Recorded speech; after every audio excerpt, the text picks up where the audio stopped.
Oh, hi there, folk. So, I was just looking at a cash slip. You see, the other day I went shopping and I love cheese, especially mature cheddar cheese. Oh, because it tastes bitter and it's got a strong smell and I just absolutely love it. But you know, and I must be getting very old. And I went to the shop and I bought cheddar cheese, but I also bought a whole lot of other stuff. And when I got home, I actually discovered that the cheddar cheese wasn't in the packet. In fact, I'd gone and left it, presume, just on the counter and forgot to put it in the packet. So now I've got home, no cheese, I'm in a bad mood, and I'm trying to figure out now who I've got to contact to try and tell them, listen, I've left some cheese on the counter, please keep it in the fridge for me, I'm going to come past tomorrow and collect my cheese. But on this cash slip, it's got so much information, and it's actually got some fantastic information I need in order to contact the shop. And folks, this short little session that we've got together in the next 20 minutes or so, we are going to look at till slips. Right. And what we're going to do is this. We're going to look at examples of till slips, and we're going to see the type of stuff that we should find on a till slip and how we can use that information to benefit us. Especially an old person like me who leaves his groceries on the actual counter and forgets to take it. Okay, so let's have a look here. Every time you buy an item or items from a shop, you should receive a till slip. The till slip will include the following. Okay, it'll tell us the name of the shop, the address of the shop, the VAT number of the shop's invoice number, the date and time of the sale, a description of the goods bought, the amount of VAT that was charged, and the total amount payable. Okay, so when I look at my cash slip, and I've got one here, I know straight away that I went to a certain shop. Okay, I know as well where that shop is, because that's just important. At my age, I'll forget which one. Okay, and it tells me the VAT number. So if this was for business, I would have to know the VAT number. Now, you in your personal capacity as a person, you don't really worry about what the VAT number of the shop is. But one day when you've got a business, you want to know their VAT number, okay? Because you want to claim that VAT back. But that's a huge topic all on its own. Okay, it's got the date and the time that I went to the shop. Okay, it tells me all the little goodies I bought, how much VAT I paid. But why does a till slip have to actually know that? Well, let's go through them one at a time quickly. First of all, we have to know the name of the shop, because otherwise I could take any cash slip, go to any shop and say, listen, I bought this, I want a refund. Okay, and they can say, well, actually, we're not going to give you a refund. You didn't buy it from our shop, buddy. Okay, the address of the shop, right? That's just so important. I'll tell you why. I'll give you a real example. We went off to a shop one day and we bought some stuff and it didn't fit. Okay, because my wife thought I was medium, meantime I'm large, but it was nice of her to think so anyway. And so bought the shirt, off we go, doesn't fit, go back to the shop, and we say, listen, we want to return this. They looked at their name on the slip and said, yeah, this is definitely from our shop. But then they looked at the address and said, oh, madam, you didn't buy this from us, eh? You bought this one from another branch. Okay, but no worries, we'll help you. But know this, you didn't get it here. All right. The VAT number of the shop, I've explained that already. The shop's invoice number, the shops like to have numbers so they know exactly what day they sold what and how it all worked. Date and time of the sale, that is so important. I go to a shop, I buy milk, okay? Come back to the shop, say, listen, this milk is fraught, eh? So how do we know you bought it from us? Well, here's my cash slip. Check. It says your shop name, it's got your address, it's yours, okay? And then they look at the dates and say, sir, you bought this 14 years ago. This is why it's so fraught, Okay? If you'd bought it within the last few days, we would quite willingly give you back your money. But just like when you buy things so many months ago or years ago, there's no way we are giving you your money back.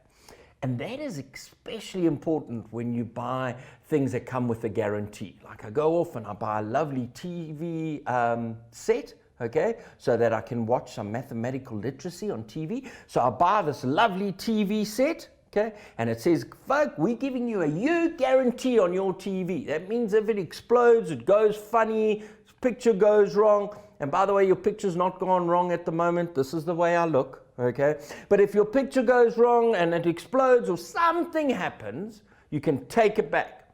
Take the cash slip, say, you see, I didn't even buy this more than a year ago, buddy. You need to fix up this TV. Okay. A description of the goods bought, obviously that's important. We just don't go in with any cash slip and say, here, buddy, I want a new thing. And they'll say, but this doesn't tell me that this was for milk or cheese or whatever. It just got a number, all right? And then the total VAT charged as well, and the total amount payable. That's important, right? We want to know how much we have paid for our goods, because there's nothing more frustrating than when you see a price on the shelf, you get to the till, and they've charged you something different. So that you want to see the price of all the little items and the total amount that you've actually landed up paying. So let's have an example of a cash slip. Okay. Boiketlo goes to buy groceries at the Sunshine Superette. Okay. Now we've just made up a name here. Why? Because otherwise, it'll be like free advertising. So we've got this imaginary shop here, Sunrise Superette. Study the till slip below and answer the questions that follow. So let's have a look at this till slip. First of all, we can see that it's got a name. The next thing, it actually gives us the address of the shop. It gives us the phone number, and that's kind of important. Like with my cash slip is here as well. I've also got the phone number, and that's nice because now straight away I can phone the shop and say, hey, I left my cheese, buddy. I need it. Okay, so telephone number is good to have. Then they got the VAT number and tax, that you need for tax purposes and weird and wonderful things like this. All right. Now, this one says last day for a full refund is the 27th of the 7th. So they're actually saying to you, buddy, what you buying from us, all this stuff can go fraught. We will give you a refund up to this date. After that, it's your problem. Okay, now when we look at the cash slip, we can see that on this particular day, I went off and I bought some lovely stuff. I bought vegetable soup, mint tennis biscuit, 50 grams of biltong, 24 liters of VNC, whatever VNC is, 500 mils of vegetable oil, yogurt, 175 grams of it. I bought some brown bread. I bought a liter of low-fat milk. I got some cottage cheese, shampoo, and I even got some chocolate muffins. Okay. Then not only does it tell me what I bought, but it's also gone ahead and it's given me the price of every single item. You can see that vegetable soup cost R6.95. You can see that the mint tennis biscuits cost R3.95. Okay, yes, it's a very cheap tennis biscuit that, okay? 50 grams of biltong, R19.99. Yogurt, R5.49. But now I want to bring something to your attention, and that's this. Some of the prices have a little star next to it, okay? Sometimes they have a star, sometimes they have a hash. But what does that star mean? Or what does that hash mean? Let me explain it to you. There are certain items that we buy that we cannot be charged VAT on, okay? They're non-vatable. And I don't know if that's a word or not, but I like that word, vatable. Okay. In other words, there's certain items that no shop can say, we're charging you VAT on that. Right. Because the government sat back and they said, you know, there's certain items that people need to survive. So let's have a look at some of these ones. First of all, vegetable oil. You need oil. You got to have oil because you cannot cook unless you use oil. So you know what? We're not going to charge VAT on oil. Let's have a look here. Brown bread. Everybody needs bread. Bread is a stable diet. Loads of people eat bread. You got to have bread every day. And because it's not a luxury, we're not going to charge you VAT on it. If I decide, yeesh, I want lovely white bread with flaky little icing sugar on top and all, boyki, then you're going to pay VAT because that's a luxury. That's not a necessity.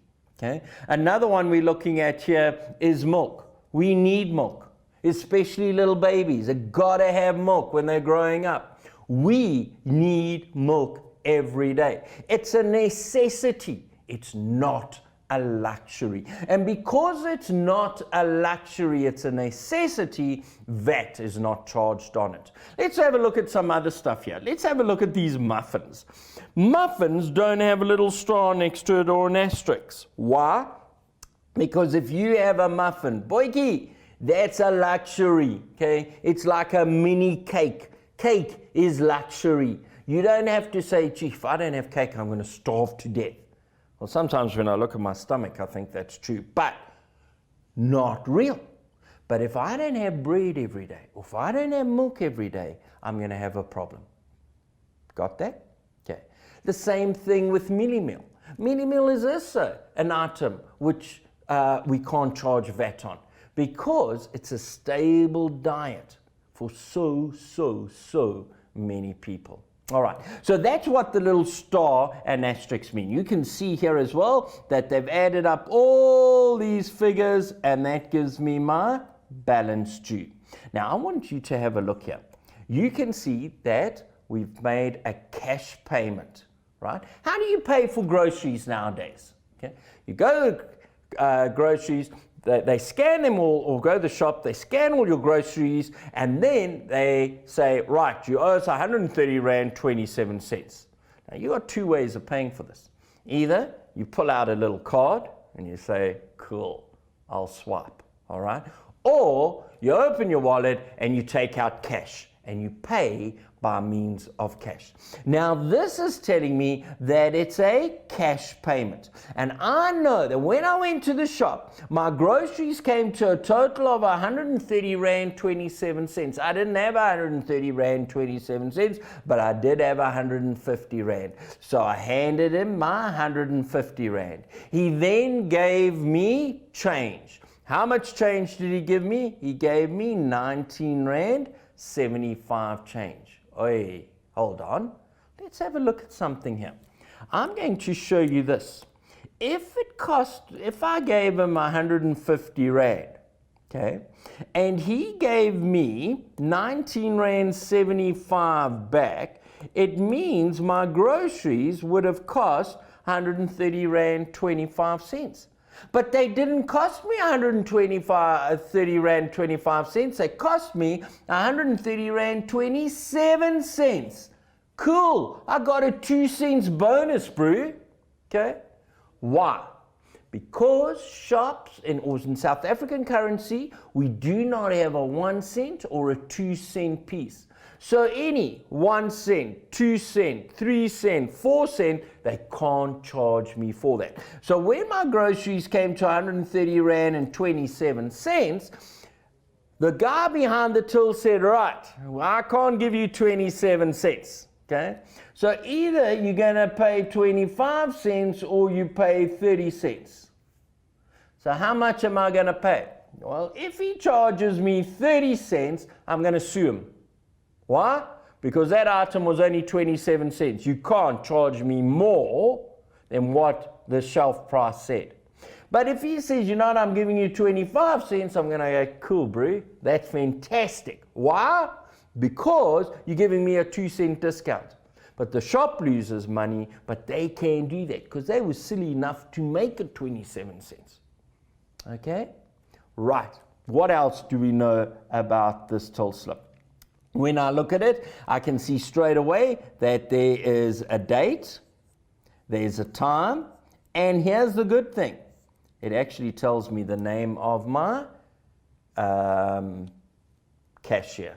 So I know that my cashier's name was Babalwa. Okay? Babalwa. So when I phone and I say, listen, I've left my cheese on the counter, they can say, what counter number? Gee, I can't remember, but I know who served me. Okay? It was this woman. They'll say, yes, counter 4. We'll go and look, sir. Go to counter 4. Sir, we found your cheese. It's still lying on the counter. You've lost your marble, sir. You're a little bit forgetful, but it's okay. We'll keep it for you, right? If you don't know where we are, check the till slip. It'll give you the address. Okay? I'm not that old, but it's all there to help us. Okay, so what kind of questions could they ask you? They said, how did boy Ketlo pay for her shopping? We've already looked at that. Remember, we said she paid by cash. Remember, on our till slip, it said cash payment. Okay, next question. How much does 1 liter of vegetable oil cost? Right, so let's have a look here. We know that when we went shopping, vegetable oil cost 16 Rand 99. Okay, so it was 16 Rand 99, but how much did we buy? 500 mils. What's 500 mils? 500 mils is half a liter. So I've got 16 Rand 99. I don't want to buy half a liter. They want to know how much is a whole liter cost. So I'm going to multiply that by 2 and I'm going to get my answer. In fact, I'm not going to do that. My calculator is going to do it. Why? Because I can't quite think as quickly as this beautiful little calculator.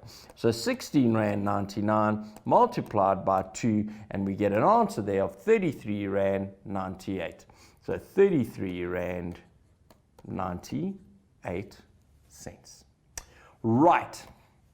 So there are a whole lot of different questions that they can ask us. Here's another one. If there are 6 muffins in the pack of chocolate muffins that you buy, how much does each muffin cost? Well, how much did we pay for the muffins? We paid, how much is it? 13 Rand 95. So how are we going to find the cost of 1? Well, if 6 costs 13.95, 1 is going to be 13 Rand 95 divided by 6. And that will give me my answer. Okay, we're going to look at one more quickly. Let's have a look at this cash slip. All right, here's another cash slip, Green Market Store. Okay, it says, welcome to our store. It gives the address of the store. It gives us the telephone number of the store. Again, it gives us the VAT number. So if you're buying it for business purposes, you need to know that. All this is telling me what I bought and how much each item has actually cost. Over here, we've got some stars, which tells me I'm not paying VAT on those items of goodies at all. It tells me the total of the goods. Here we can see we've paid by card and we've paid the full amount, 219 Rand and 17 cents. Okay. It's telling me as well that this shop gave me a discount. There was a promotion going on. In other words, there was a special, and that special saved me 23 Rand and 99 cents. It tells me what VAT I paid. I paid 21 Rand 16 cents. Again, it gives me the date, it gives me the time, and it tells me that Jenny was the person who actually served me. Okay, so let's summarize this session quickly. In this segment, we covered the following: how to read off information from a till slip, and what information should be given on a till slip. Guys, the nice thing about this section is it normally comes up in a paper 1. Why paper 1? Because paper 1 comprises of level 1, level 2 type questions, okay? The easier questions. And so this section on till slips is normally thought of as easier type questions. They're nice little easy questions we can ask about cash slips. So paper 1, got to know this. Doesn't mean it can't come up in paper 2. It could well come up in paper 2, but then the questions would be a lot more difficult. All right, trust you've learned about this, and we'll chat soon after the break. Chat soon.